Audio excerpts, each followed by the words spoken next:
There's so many people who are at that point where they feel like the spark is gone, the chemistry is gone, they're with their best friend, but they're not sure if it's the relationship for them. Do you think that it's just a matter of communication versus not being with the right person? You take that spark and you get it going, and then people like stop tending to it and then wonder like, what happened to us? Why is the spark gone? How would you expect that fire to keep burning all by itself? Like, you got to keep throwing the logs onto the fire. So we have to keep doing those things that created that connection in the first place. Most people get this idea in their heads of, oh, I'm low desire, or I have no desire, I never want to have sex with my partner. That's just not true. It's just you have a different desire type. So the main mistake that couples make here is we all feel so nervous and awkward and uncomfortable talking about sex, so we don't do it until we get to the point where there's some sort of problem. So many of us feel like we're just supposed to automatically be great in bed. But I love to say that sex is a skill. And like any other skill, like learning how to play the guitar, learning how to speak Spanish, like it's something that we have to learn. I have friends who have baby fever and friends obviously that are having kids, and I love it for other people. I can't relate to that feeling of wanting them. There were so many messages that we were getting about like, oh, you should do it. You're at the right age. You've been married for a while. You'll regret it if you don't. You're going to be lonely when you get old. Nobody's going to take care of you. Yeah, you've heard it all too. Yeah. Welcome. Thanks so much for having us. We're really excited to be here. Yeah, thanks. I'm really excited to have you guys here. I was just telling them off mic that I feel like I'm meeting big celebrities because I first heard Vanessa and Xander on Armchair Expert, which is like the only podcast that I listen to, although I've been deep diving your show as well in preparation for this. And you guys are just really fun to listen to. So thank you so much. Yeah, we like to have fun with it because it is such a sensitive topic. You got to find that line of, we got to talk about the vulnerability and the challenges, but let's also make it feel fun and playful too. Yeah, I think you really have to straddle those two vibes because, if you go just all in on the humor aspect, then the topic of sex it's kind of just like, when you're joking around with friends. And I feel like you don't always take away that much like tangible stuff from those types of conversations, but you don't want to go super, super heavy because that, let's be real, that doesn't feel very fun. So that's about finding the balance. Yeah. And I feel like a lot of people avoid the subject because they do feel like it's super heavy and there's so much attached to it. And people don't want to have conversations with their partners around sex. And I heard you talking about how if you expect to be good at anything else, you're going to communicate. If you have a business with somebody or you two are in business together, you have to communicate about it. But we have this idea that sex and compatibility and all of that should just come naturally and be inherent. And it's just not, right? Yeah, think about every sex scene you've seen on TV and movies. Like, it always looks so natural, so effortless. Like, there's never any communication. If the characters are talking, that means something is wrong or bad, or they're making some sort of bad joke about it. So we don't get any examples of couples actually talking to each other, or actually putting an effort in. And so it's really important to us to share that that's the reality of what sex looks like in a great long-term relationship.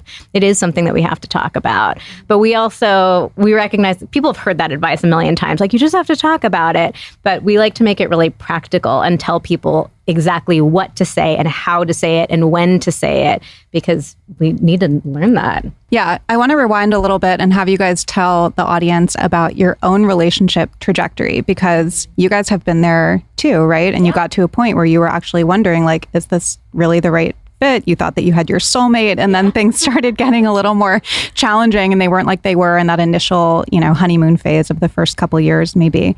And you started thinking that maybe there was somebody else out there. Yeah, I think we had that trajectory that so many couples, I would say pretty much every couple goes through, where, when we met, it was so hot and heavy. The chemistry was just undeniable. It was electric. Both of us really took it as this sign from the universe, like, this is your person. Look how electric it is. And then you get a couple years into the relationship, and I have this really visceral memory of sitting in our living room. We're watching TV. We're on opposite couches on opposite sides of the room. We're watching TV, some like brainless reality show, but we're also on our phones at the same time. We're eating takeout straight out of the container. And I just remember looking up and looking over at him and thinking, I don't remember the last time we had sex. And at first it was just this observation, like, I don't really remember, like, when was it? And then the emotion of it started to hit me. It was like, oh my God, I don't remember the last time we had sex. And I don't know if I even really miss it all that much. And it was such a scary experience to realize like what happened to that couple who had so much chemistry, so much intensity. Now we're not having sex. When we do have sex, it's pretty predictable, routine. It's the same thing over and over again. And even though I was already in the sex therapy field, already pursuing this career, I felt like I didn't have the resources to know what to do, like how to get it back. And I didn't know how to deal with the shame of how did we get here in the first place? And I totally fell prey to that idea too, that I shouldn't have to talk about it, that we shouldn't have to talk about it. Because when I met Vanessa, she was training to become a sex therapist. I thought that was so cool because that was something cool I could tell my friends, right? Like they would think really highly of me. Oh, he's dating a sex therapist, right? So it's like, great talk with your friends over drinks. But the idea that we might talk about that ourselves was really scary. It was like, well, okay, cool. We can talk about like the types of issues that couples you might work with are facing because they have problems when it comes to sex, right? Like I know what I'm doing around sex, right? Like that's what every guy wants to think. I know what I'm doing. I don't have any problems. So if we have to talk about it, it must mean that we do have problems. And so, I kind of had that cognitive dissonance. Like, well, I don't have any problems. I know what I'm doing. So if we talk about it, it's like an admission of defeat or something. So I really buried my head in the sand as long as I could until it started to become really clear I might actually lose this person that I love, that I know is the one for me, because I'm unwilling to acknowledge that things are not perfect, that there's things that we do need to talk about and figure out. And do you feel like after doing that work and now at the point that you're at in your relationship, the chemistry and all of that is better than it was in the beginning, or comparable at all, or is it just different? I think it's so much better. I mean, let's be real, like nothing will ever compare with that feeling of like falling in love with somebody and those super wild times at the beginning. Like that's a really special time in a relationship that I'm always going to cherish. And I know we'll never get back to that experience. Yeah, it's always going to be different. Yeah, but like what we've been able to build now, and that's, that's just one little piece of our story. Like we went through other stuff like orgasm challenges, performance issues. I struggled to initiate. I couldn't ask for what I wanted in the bedroom, like so many things. But now the place that we're at, the intimacy just feels so incredible, so special. And it feels like, in a lot of ways, it also feels like we're just beginning too. Like there's so much more to keep unlocking. We can keep going so much deeper with each other. And just this real vulnerability that we get to have with each other. I feel really lucky. Yeah, I mean, I would say is not only is it better, it just feels like more connected, more open. Like there's no, like neither of us are keeping any secrets from each other. We're not holding anything back. I mean, I think that's kind of the flip side of the coin from those early years when everything feels so passionate. But I feel like also in those early months or even years of a relationship, you might even, you're kind of like holding her cards close to the vest, right? Like, oh, well, I don't want to tell them everything about my past or my desires or whatever, right? Like you want to play it cool. So yeah, I think we look back really romantically at those early years sometimes, but I think we forget about the stress of like, oh, well, what if they actually, what if they actually knew everything about me? Would they still love me? Right. And so I think we're at the point now where we've faced all of those fears. And it's so good to know, like she knows everything about me. I know everything about her. I'm not holding anything back. And we love each other. I know that a lot of people in long-term relationships get to the point where they feel like they lost the spark. And I'm reading this quote that I wrote down. You said the loss of the spark isn't actually about the loss of the spark itself. It's the lack of communication. And anytime I've done an episode on relationships and I have listeners send in questions, there's so many people who are at that point where they feel like the spark is gone, the chemistry is gone. They're with their best friend.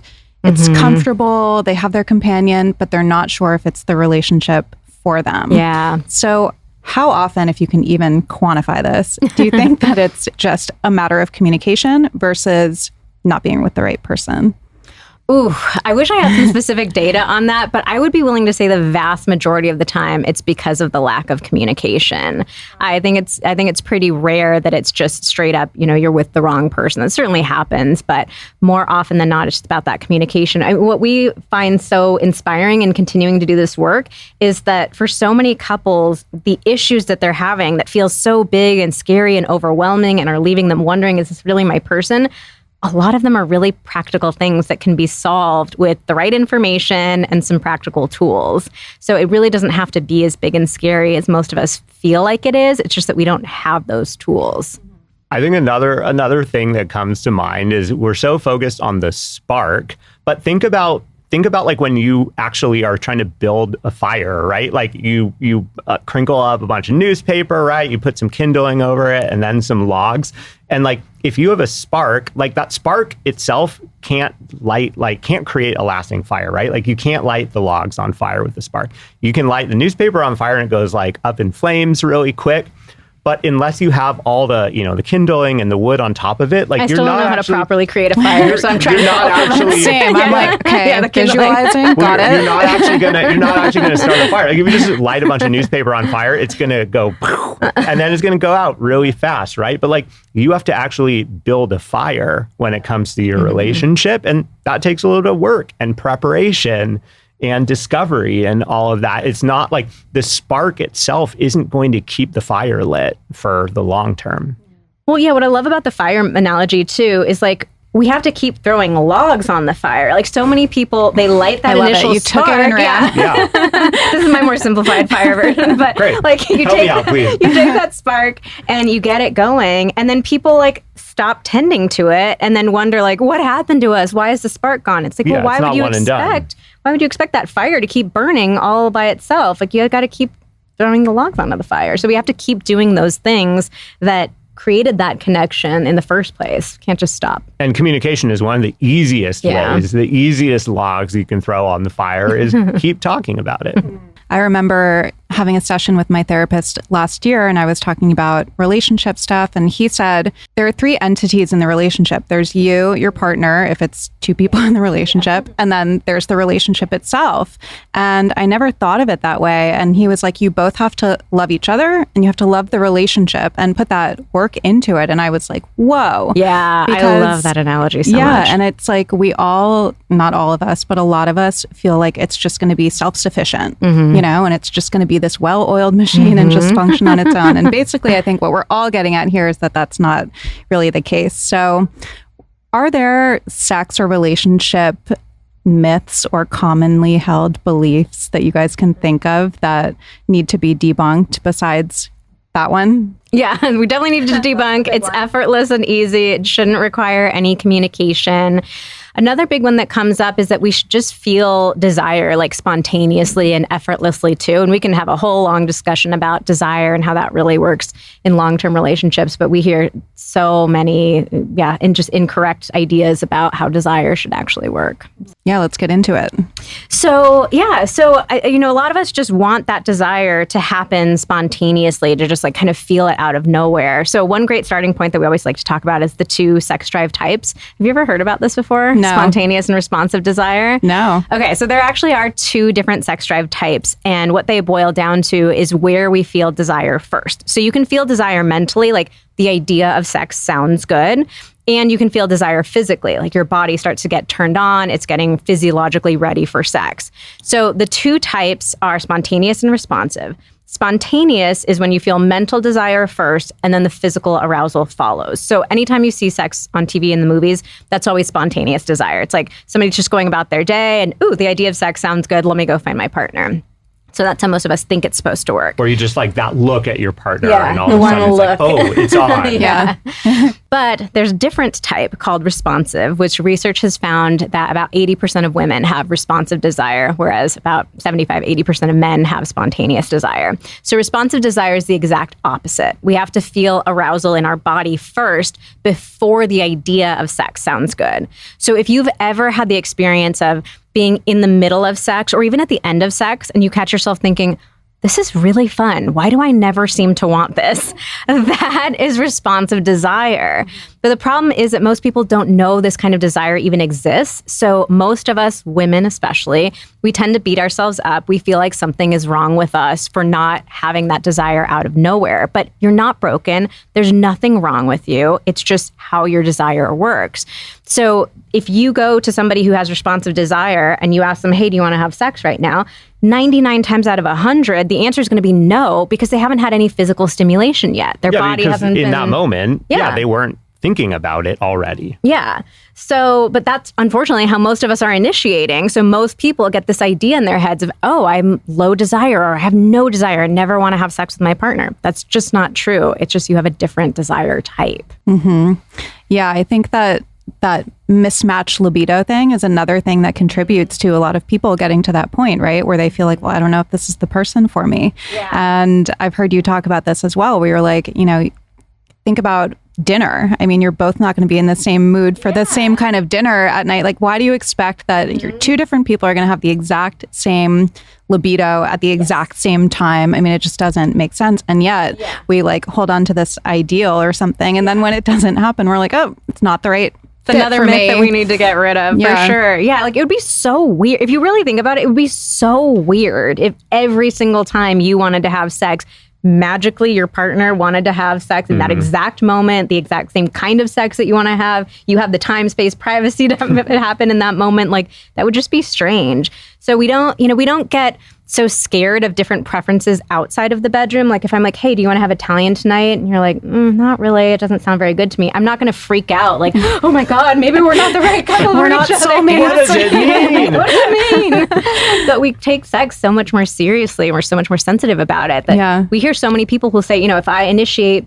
one time and my partner turns me down, I never want to initiate ever again. Imagine if we did that with dinner. Like, I'm never going to suggest dinner ever again. And most of us end up in relationships where the idea is, okay, we can't talk about this, but the only time we can talk about it is that split second where one partner probably spontaneously thinks, oh, I want to have sex.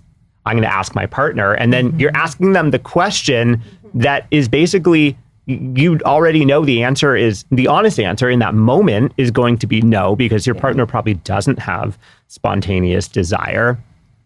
It's as if it's like you are taking a class and there's no exams. There's only pop quizzes. Like all you're doing are like surprise pop quizzes, and like no one's going to want to take that class, right? Like that sucks. Like that like knowing, oh God, like I'm gonna walk in one day and they're gonna give me a test and I'm not sure I'm ready for it. Like that's how we're doing sex in most relationships. Yeah, I think another myth that comes up around that is most of us initiate sex immediately in the moment that we want to have it. And it really leads to that pop quiz type of feeling that Xander is talking about. This like, oh wait, look, you're initiating sex right now? Like I wasn't even thinking about it right now. Like I feel like I'm behind, I've lost already. So it's really easy to give that knee-jerk no reaction. But I've been playing around a lot lately with this idea that I actually don't think we should initiate in the moment. I think we should create more space in between the initiation and the actual sex. So like, not only to give us time to get aroused, get turned on, like get our brains to click out of like, okay, I was, just in my busy day mode into let me be with my partner mode, but also to allow ourselves to build up a sense of anticipation. Like think about when you go on vacation, it's so much fun leading up to the vacation because you're like picturing it in your head. Like, oh, I'm leaving in 3 weeks now. Oh, that hotel I'm so excited to go stay at. Oh, we have that dinner reservation. I can't wait. I've already checked out all the menu. Like you build up so much excitement leading into it. And a lot of times people will even say it's like the anticipation of that event can sometimes be just as fun as the event itself. So if we can give ourselves that space to like create more anticipation for sex, I think that can be so much more fun than that like split second, hey, you want to do it right now. And it changes your physiology, right? I don't know if this is a good comparison, but I'm a former addict, alcoholic, 11 years sober. Oh, congratulations. Thank you. But I remember learning that people who knew that they were going to go drink or knew that they were going to go get their drug actually started to change physiologically before they actually got it because they knew, like in anticipation. So I wonder if it's the same kind of thing where if you're scheduling sex, I don't know if that's what you're talking about. Maybe you can give us some tips for how to do this. Too, yeah. But if you know that that's going to happen, then hormones are changing. I don't know. Is No, that that's also possible? spot on. Yeah, absolutely. Yeah, I mean, I think there's a lot of research that shows that the anticipation of pleasure often yields a bigger dopamine release than the actual like achieving of that pleasure. Like I think that there's been a lot of research with like people doing slot machines, and it's like you get more dopamine when you pull the lever than when you actually win. That's a better, Which is why- I'm like, what's better than free money? But no, like we feel better like pulling Yeah, that. like, what's gonna happen? What's going to happen? Yeah. Yeah. So what tips do you have for the listeners to do this? So I want people to think about, creating more space in between the initiation and when they actually have sex. And I would also think about like, what are the kinds of initiation that you enjoy personally? So in our book, we talk about the initiation styles model that we created. It's very similar to love languages, this idea that, we all like to give and receive love in different ways. The initiation styles is similar, where we all like to have sex initiated or to initiate with our partner in different ways. So we need to understand each other's language, each other's style, so that we can do it in a way that works for them. So like a practical thing that people can do is try to think about 1 to 3 times that your partner initiated sex in the past that you really enjoyed, that like felt like an exciting invitation to you. Because ultimately, that's what initiation is supposed to feel like, an invitation, something we want to say yes to. And these can vary wildly. Like we have one style that is called Take Care of Me. And for somebody who has that style, you like when your partner does things for you. Like, so maybe it's that they've cleaned the kitchen without, you don't even have to ask them. You don't have to get on their case. They're just like, I'm an adult. I can clean a kitchen. I'll take care of it. Maybe it's they say, hey, I'll take over kids' bedtime tonight. I'll manage it. You go take a bath. Or I drew a bath for you. Get in there and enjoy it. So that feeling of like, you're taking care of me, you're pampering me. It's more about that like emotional connection. Whereas another person might like a much more physical initiation, like just push me up against the wall and have your way with me. Like that's super sexy. We have a vote for that in the studio.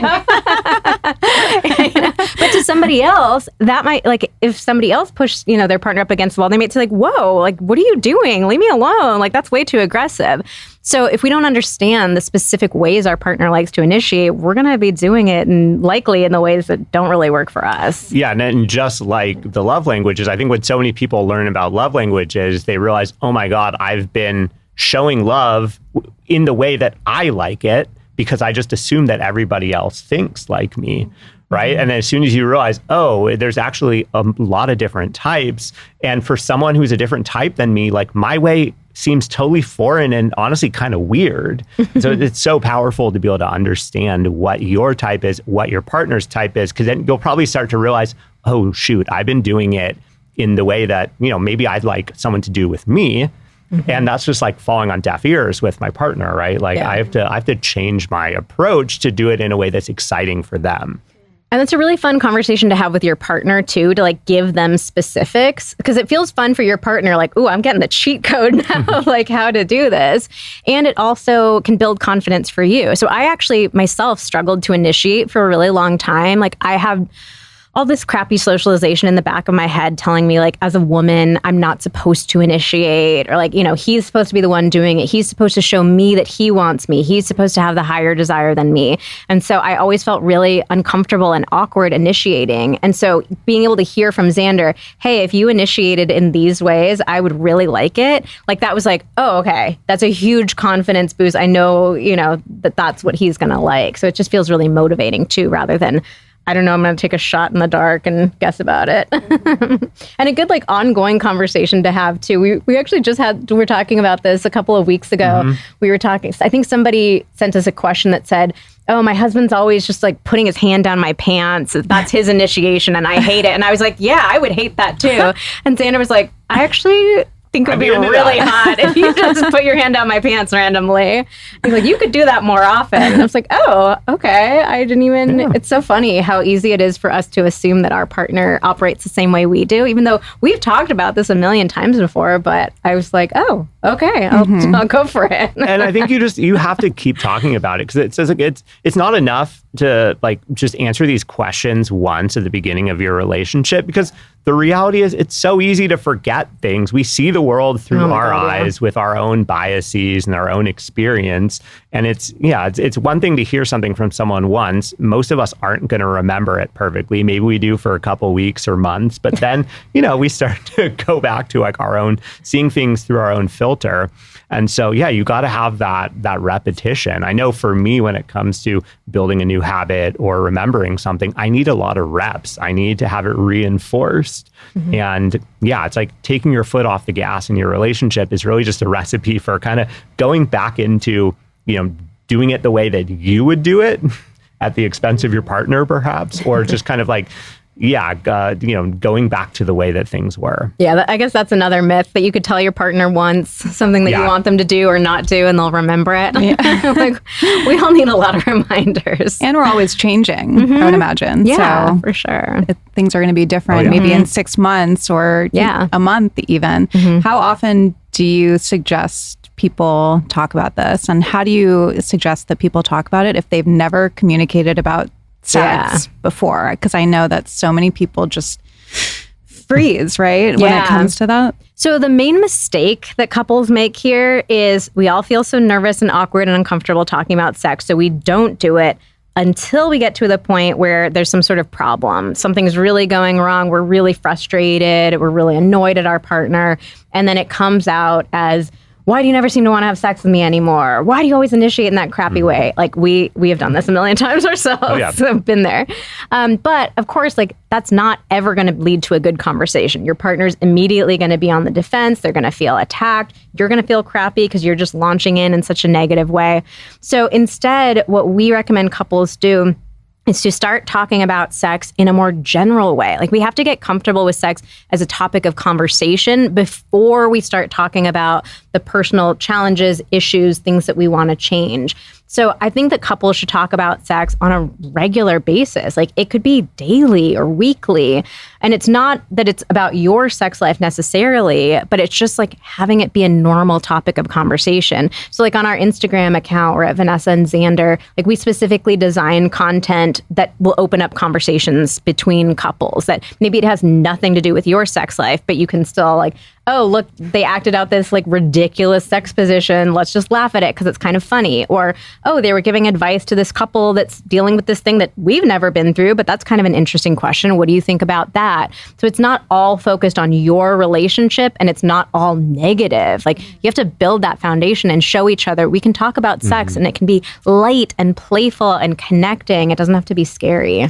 Yeah, I mean, it's kind of like thinking about like if you're going to have a kid with your partner, you want to talk about your parenting approach and strategy beforehand. It's not like you're like, okay, cool, let's just wait until the baby's born and we'll just figure out everything as we go. I mean, some people do that. And I think that most people who do that would probably say, I wish that we had talked about it a little more in advance. But I think it's really, the same principle. The more that we talk about it and have a sense of what we want, what we're trying to do, the better things are going to go. And people are always afraid of that too. Like we get every week somebody's asking us like, oh, you guys work together. You have to talk about sex every day. You have to talk about it. Doesn't that like make you not want to have it? Doesn't that kill the energy? And we're like, it's actually the exact opposite. Like when Xander started working with me, like our sex life got so much better because we were talking about sex in this positive way, like not always about our sex life.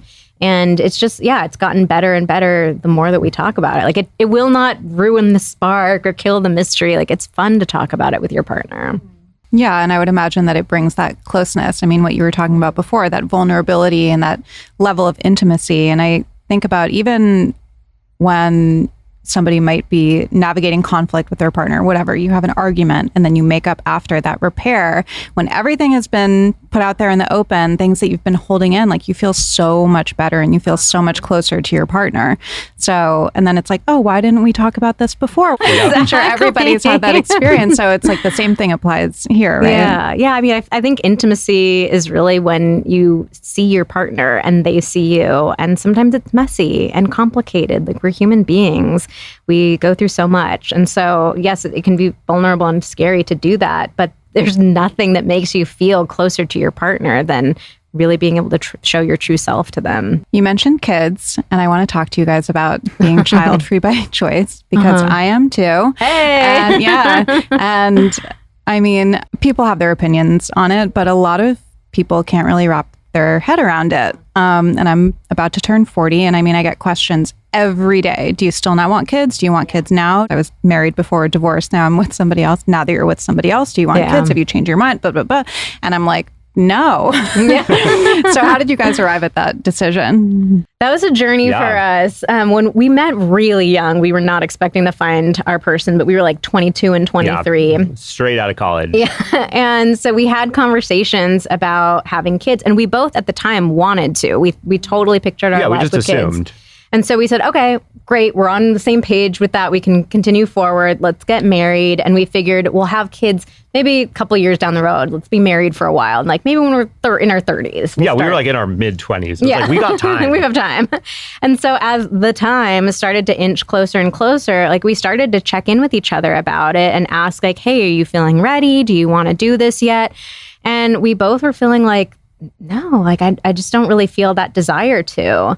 And we were also really lucky to have friends who started having kids and were really honest with us about like what it's like and how unprepared they felt, the ways that it changed their dynamic together, their sex life, the positive stuff too, but also like really being honest about how big of a change it is.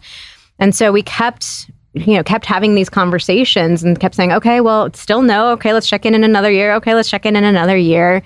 And eventually we both started realizing like, I don't know if we are going to feel like we want to. And it really started to crystallize around that question of want for me. There were so many messages that we were getting about like, oh, you should do it. You're at the right age. You've been married for a while. You'll regret it if you don't. You're going to be lonely when you get old. Nobody's going to take care of you. Yeah, you've heard it all too.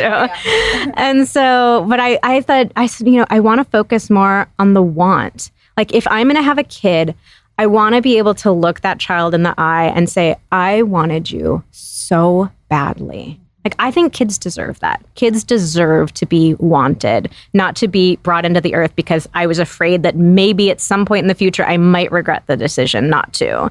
So I really tried to focus on that question. We both did. And we both kept coming up with, no, like we don't actively want a child. And so it ultimately just felt like that's the most fair thing that we can do. And that's the most unselfish thing that we can do, which is so ironic because that's one of the things we hear too. Oh, it's so selfish not to have kids. Like, I think it's way more selfish to have a kid that you're not sure about than to say like, you deserve parents who like 100% truly and deeply want you. So we kicked the can down the road for like 10 years and then Xander got a vasectomy. So we made it official. Like, it's not happening. Yeah. It's definitely not happening. I mean, it was not happening for a while before I got the vasectomy, but then that was, well, I can't even say slamming the door shut because everyone's like, oh, you can get it reversed. Like, we're not going to. Yeah.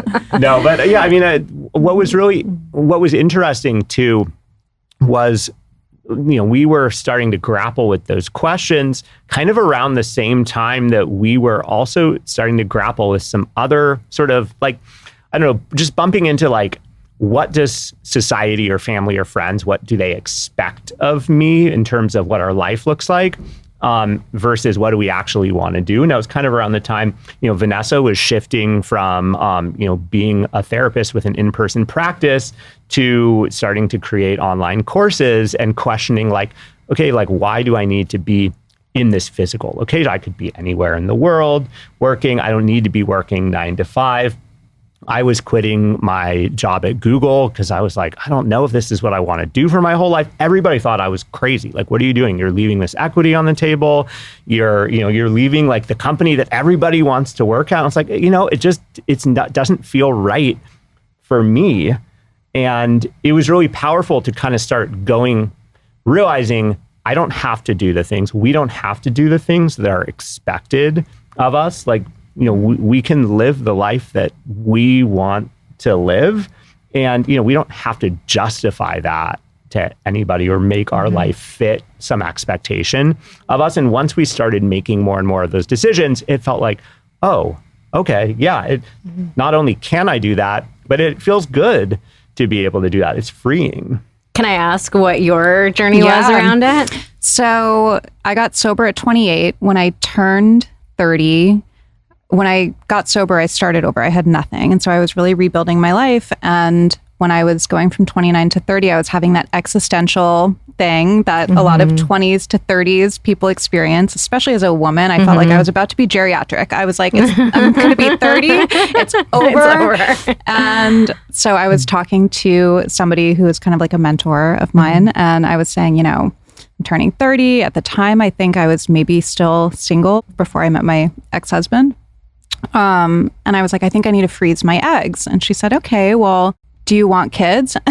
And I was like, well, and just like you said, Xander, I had always kind of assumed that it was going to be part of the picture, but I never really played the tape through. I just thought, yeah, I'm going to get married and have kids. And like, that's what we do. Yeah. And nobody had ever asked me that question point blank, and I couldn't answer it. And then I was like, no, I don't think so. No.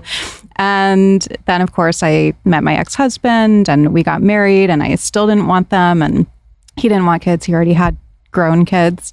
And I get all of the comments that you guys have gotten, and people trying to persuade me and tell me that I'm going to regret it, and how am I going to be fulfilled in life? And it's the ultimate love, and it's the reason that we're all here, and who's going to take care of me, and all of those things. And I feel like every year that's gone by, I've gotten more and more sure of my choice.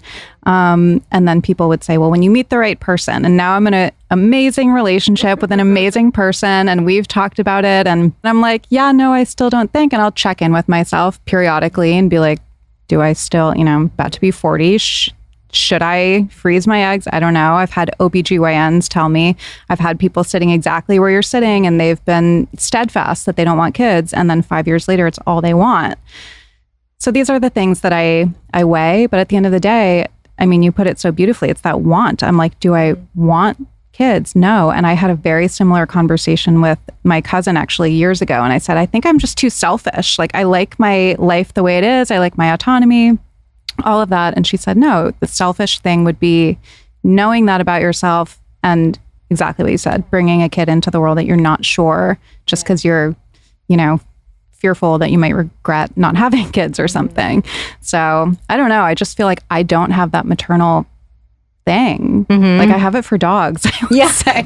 Yeah, every dog I see, I'm like, I need. Oh yeah, I'm a passionate dog parent. Very passionate.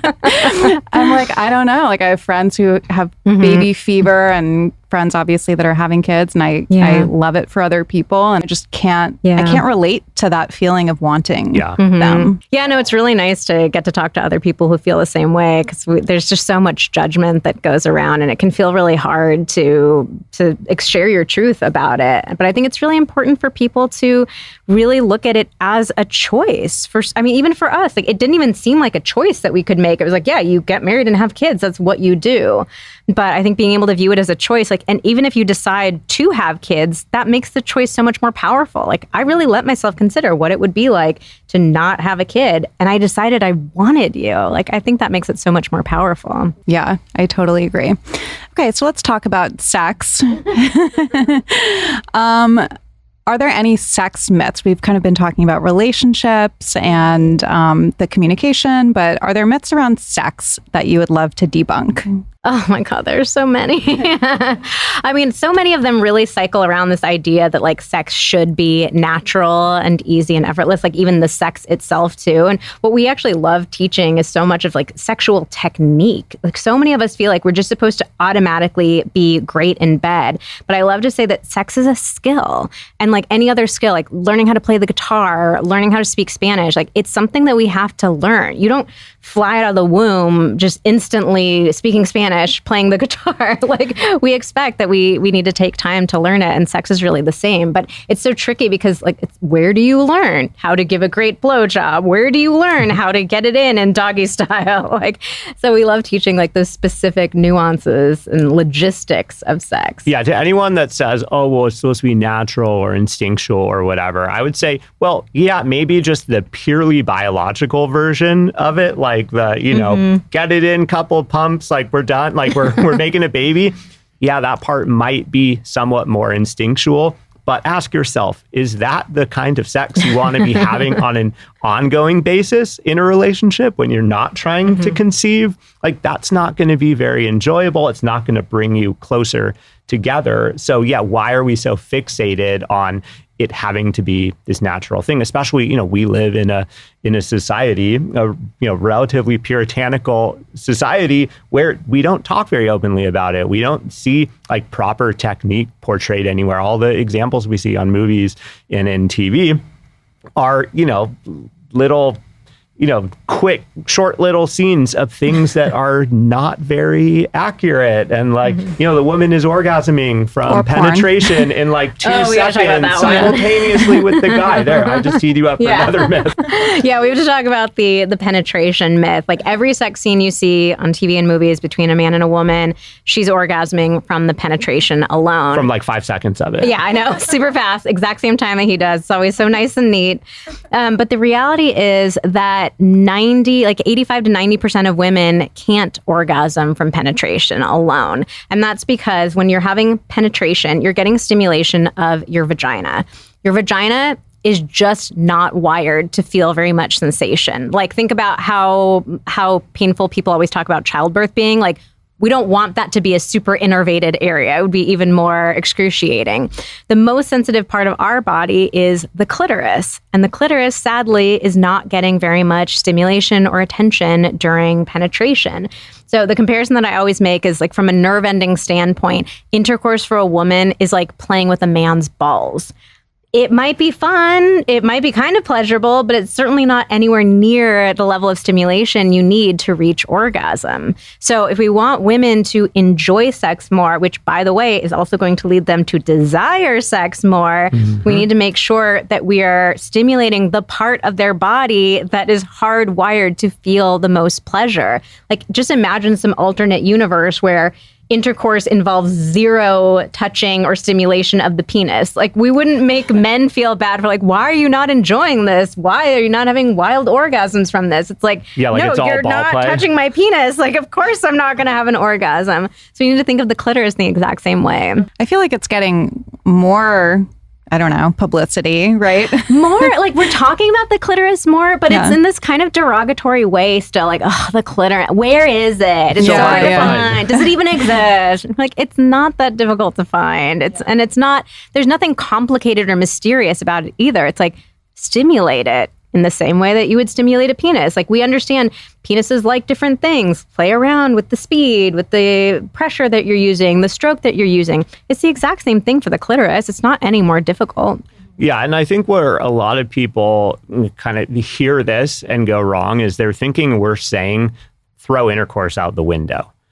Like, oh, well, like if I'm a man and intercourse is the most pleasurable activity for me, are you trying to tell me that I shouldn't be doing that I'm doing the wrong thing with my partner? And it's like, that is absolutely not what we are saying. It's just consider when you are having intercourse, is the clitoris getting any stimulation? What can one or both of us do to help add some stimulation? What are positions that we can do that may have a bit more stimulation for the clitoris? What are some modifications that we could make to positions that we love that might add a little bit more spice, so to speak, or give good opportunities for, a finger or a toy to be involved? Because I think especially amongst men, there's this idea that like being able to give her an orgasm with just your penis is like the be all end all.